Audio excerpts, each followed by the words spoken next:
Well, why can't we go after this judge and do something? Does anybody have a clue why we can't do anything to this judge for basically ordering what has been recognized as child abuse in the state of Texas? For discretion. Discretion and immunity. God, I love an educated crowd.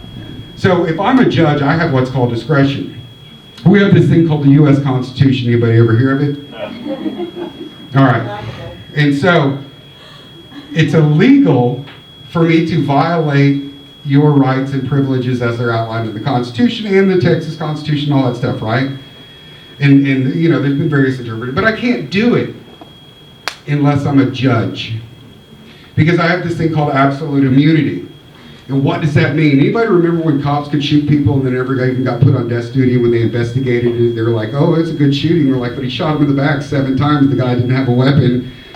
Oh, well, you know, he was doing his job. Cops used to have that kind of immunity. I love the police, by the way.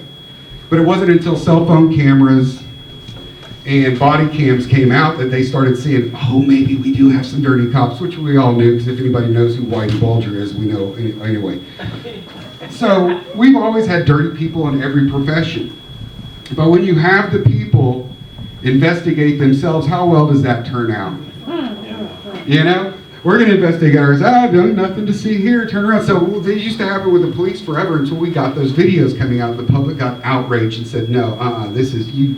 I mean, I get it, but you can't just start shooting people like that. You can't plant drugs on them. You can't do all this kind of stuff. And so they had what's called qualified immunity, which is a lower level. So they kind of stripped some of that back. And now we have cops going to prison for breaking the law. The FBI apparently not. But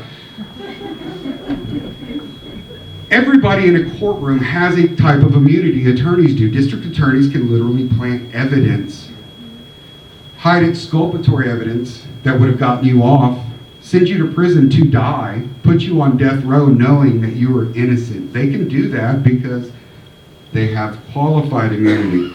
Well, a judge has what's called absolute immunity. It is a higher level. It comes from a U.S. Supreme Court case called Stump v. Sparkman. And what happened is a mother brought her daughter into the judge and said, I don't want her to ever have kids. You know, it's believed that the daughter was somewhat MR. I know that's not the PC term anymore, but I don't care. But she had very low IQ. She said, I don't want my daughter to ever have kids.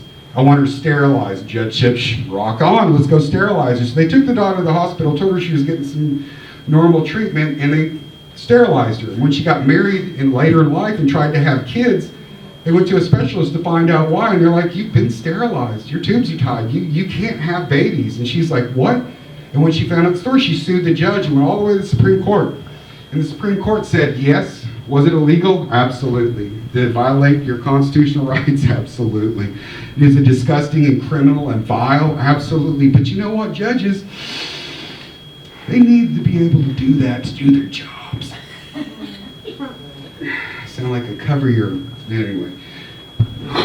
So our military used to have all kinds of immunity, and we actually stripped that away from them. We have people that questionably sometimes get prosecuted for war crimes, and it's like, dude, you trained me to go kill people, and now you're angry that I kill people.